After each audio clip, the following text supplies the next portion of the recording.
I'm just constantly amazed at how much can come out of such a small space. And if you're creative, you can really find a lot of uses and a lot of value in just a few items. Glendial makes a great cut flower. It's not really on brand for me, but that's okay because we can use these petals in our bath salts. I'd also encourage you to think creatively about ways that you can use what you have. So lavender is awesome for so many different reasons, and it's so impressive. You know, I've cut on this 3 times now, and these are second-year plants. So if you treat your plants right, they'll treat you right. I'd also encourage you to get creative, not just in how you use products, but what you use. So did you know that blackberries actually have herbal properties to them, and the blackberry leaves themselves can be used in bath salts and things like that? Pretty cool to have this resource just growing wild along the edge of our property. I would encourage you to think about what you have that's already there that you can use. Hey there, my name's Kiri and I'm a flower farmer here in Western Washington in Zone 8A. And today I wanted to kind of chat with you about off-season sales. There's a lot of different ways that you can make money as a flower farmer, and obviously the most common way is selling flowers during the summertime and maybe even to the spring if you're doing bulbs and things like that. But I would encourage you to consider ways to make money in the off-season. And so a very common way of doing that is to dry flowers, especially if you have bouquets that don't sell. You Can't Eat the Grass here on YouTube does a lot of dried flower sales, and it's working really well for them. Another thing to consider obviously are wreaths. You can use pre-made wreath forms. These I think I thrifted, but I think this is from the dollar store originally. Or you can make your own wreath forms, and they're really easy, and I'll show you the ones that I'm making as well. So here's some of the wreath forms that I made the other day, and I've got a couple different sizes. These are really easy to make.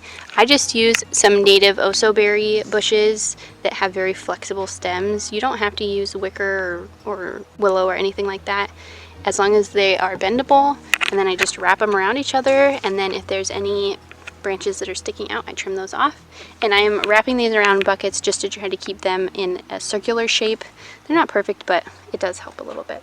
So, this technically only has a labor cost because these are foraged. And there's a lot of different ways that you can dry flowers. You can hang them up to dry.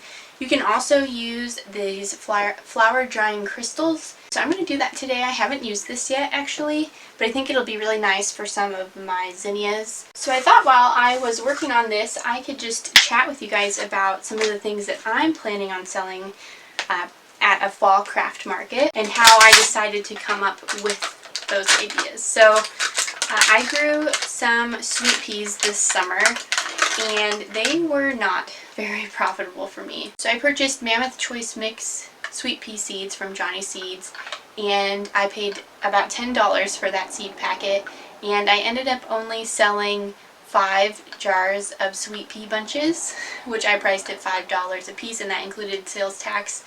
So I about doubled my money on those, but that's for the amount of work that those took to harvest, which it would take me as long as making 4 bouquets and harvesting those to harvest a couple jars of sweet peas, and then they didn't really sell that well. And I really feel uncomfortable selling things to people that are really toxic, and sweet peas, are pretty toxic to people and pets. So that makes me uncomfortable. And they don't have a very good base life, so I'm not prioritizing those moving forward. But one thing is that because I haven't been cutting on them because it's not worth my time, they're going to seed. So I'm going to harvest seeds and sell those in cutesy little packages in my branding. So that will be a really good way to make some money off of those when, the flowers themselves weren't really that profitable. So something to consider, maybe you have some flowers that you really like and that are kind of on brand for you, and maybe saving seeds and selling those is a good way to make some of that money. The other thing to think about too is if you were kind of crafty, so I know how to sew. I am going to be sewing some lavender sachets. I've got a whole bunch of fabric up here, so I'm trying to figure out exactly what style I want to do, but those are really small, so they don't take a lot of fabric, and they're pretty quick to sew and finish up, so that should be really fun. And I'm going to do something a little bit unique, and I'm going to combine lavender and my artemisia that's how you say it, wormwood, because those are both considered like moth repellents for your closet, and then wormwood smells really good in my opinion. And I think that'll be a little bit of a unique combo that a lot of people don't offer. I'm trying to find ways to differentiate because, you know, a lot of these products are easy for people to DIY themselves if they really wanted to. And there's a lot of competition in these products. So I'm trying to find ways to be different so that I can attract those customers. And then, of course, dried wreaths. So I have a whole box of dried flowers. Let me show you. Whole box of it. That's a really great way to use up flowers that don't end up selling. Got all these bouquets here that didn't sell, which is such a shame because they're so pretty, but you know, we'll dry them and they'll get a second life. And I am taking apart this bouquet just because some of these flowers don't dry very well. So some flowers do dry well, snapdragons don't. Feverfew is another good one for drying, as well as basil and yarrow. So yeah, just about all of this is really good for drying. I'm going to just kind of put this back together and dry that up. And I'm all about bootstrapping stuff, so using what you have on hand, try not to buy a whole bunch of extra stuff. So I have so many paper clips. I don't know, my husband came home with a bunch of paper clips one day, so we have so many, I don't know. But I just redo them where I pulled them kind of apart, and then I use that as my hanger on my string line.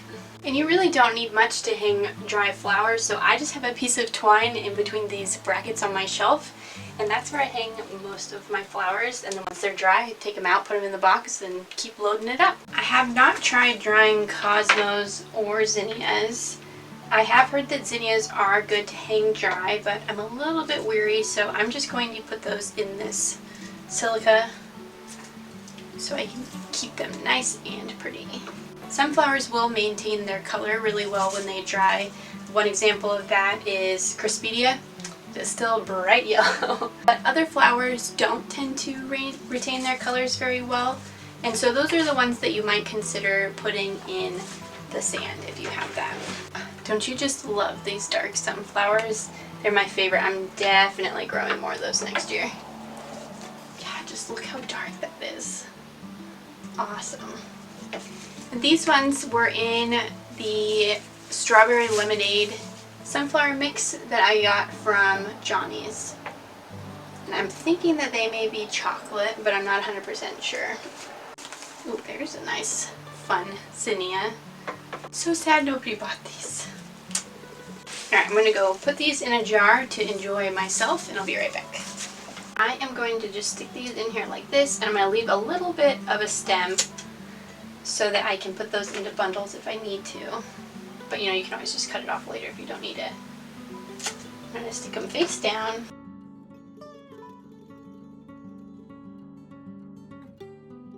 And then you just want to cover up the petals with sand. Or crystals. Keep calling it sand. So these should be ready in about a week. And I'm trying to get all the petals covered, but it's a little difficult. Make sure that you're shopping around for prices because some things on Amazon are really expensive. And this was, I got this at Joann's, and it was like half the price for the same thing on Amazon. So sometimes, you know, maybe you might have to pay retail sales tax because you're buying it at a store, right? And this one, because this is not going into my final product, that is appropriate for me to pay tax on that. But you know, if you're thinking about things that you're buying to incorporate into your products like seeds or Epsom salt, you know, that is something to consider. But sometimes it is just cheaper to look around and actually, you know, I got this at Walmart and it was so much cheaper than what was on Amazon. And a little piece of information, if you're in Washington, there is a tax deduction that you can take for any products that you pay retail sales tax on, but they end up in the final product, so you're reselling it.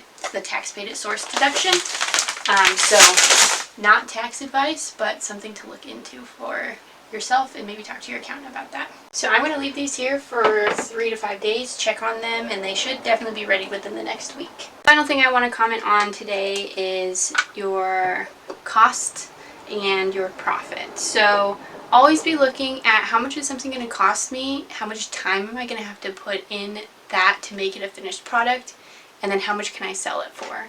So certain things are not going to have a very good return on investment, and that's something to consider, and that's why it's important to try to get the best prices on those inputs. I'll run through an example. So I did decide to go through with making the bath salts because there's at least 70% profit margin on the product itself. Let's run through the cost of what this little jar is going to cost me and what it's going to make me, potentially, if people buy it. And I will add in that I'm not getting the best prices on these. I tried my best, but because I'm giving this a test run this year, I didn't want to invest heavily into a lot of product and then have it not sell and then have that be like a sunk cost. I decided to get a little small scale with it, and so anytime that you're not buying in those massive quantities of bulk, obviously you're not going to get the best price.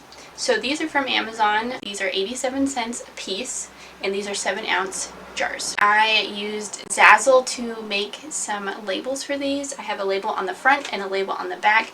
The front one is just, the product name and some details about it, and then the back will be like the ingredients and then my website. Each of those costs 31 cents. So in total, that's 62 cents. The Epsom salt that I got at Walmart cost just under 5 cents an ounce.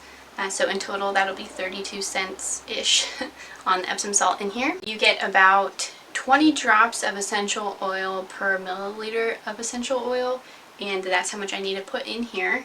So that will cost me 80 cents. So in total, all of those inputs cost $2.61.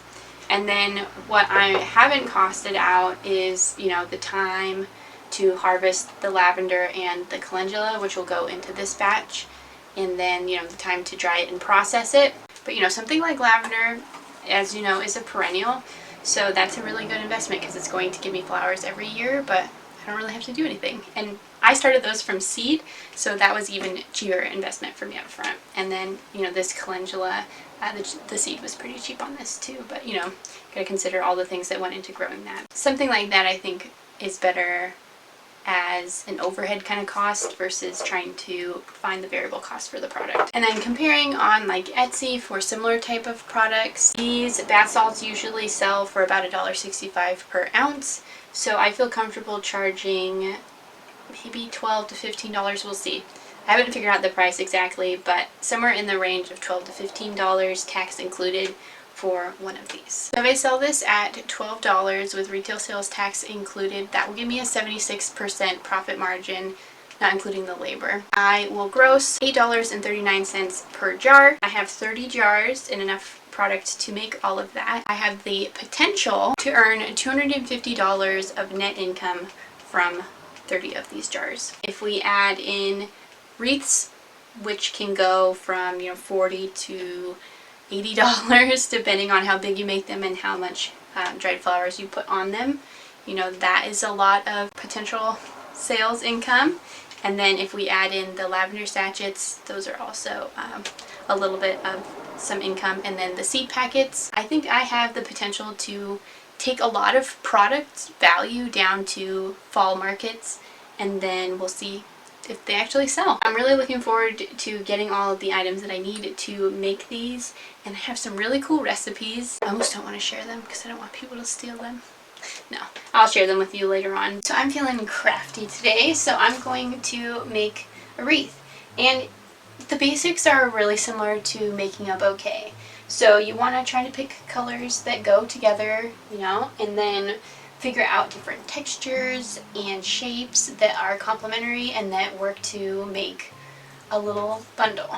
So I'm the type of person who does the bundle method, and basically you just make a bunch of little bundles and then you attach them to your wreath and it fills out really nicely. This is salvia, my super short flamingo feather celosia. So that's something to consider too. If you have plants that are throwing really short stems but they're dryable, still works because these are basically like boutonniere size bundles and you can use those there. I'm also using dried roses. Turned out really nicely. This is a Sylvie. This is Phenol, I believe. And then I just take off these little sprigs here. And then I'm also using the little poppy heads that I have and some dried bouplurn, which holds this color really well. So for this recipe, I'm doing a couple little sprigs of astilbe, and then because these salvia sprigs are so long, I will include them and then I cut them in half. So then it looks like there's 2 little celosia, a small sprig of buplurum, poppy head, and then a rose. And I just think it's so interesting that those massive David Austin roses dry into just these small little rose heads. Trim up the stems a little bit. And then you can use twine if you want, but I'm going, if you want to be eco-friendly, but I'm using just a little bit of floral tape. There we go. Then we have a bundle. So then you just make enough to fill up your wreath, and then you fix them on. So I've got some smaller bundles, and then I have some where I added some eucalyptus. So let's see how this turns out. So I'm going to use this smaller wreath form, and I'm using twine to secure this all together. You can also use paddle wire, but I want to use twine just for the eco-friendly factor, I guess, which doesn't matter because I use floral tape. I don't know. So just tie that on there, and then you just start adding bundles. So I will be alternating between ones that have eucalyptus and ones that don't, and then also between the lighter colored rose and the darker colored rose. Already looks good. So you just start by adding your bundle, and then you want to use a continuous piece of twine or what have you, and you just pull it nice and tight around the bundle, and then you just keep adding.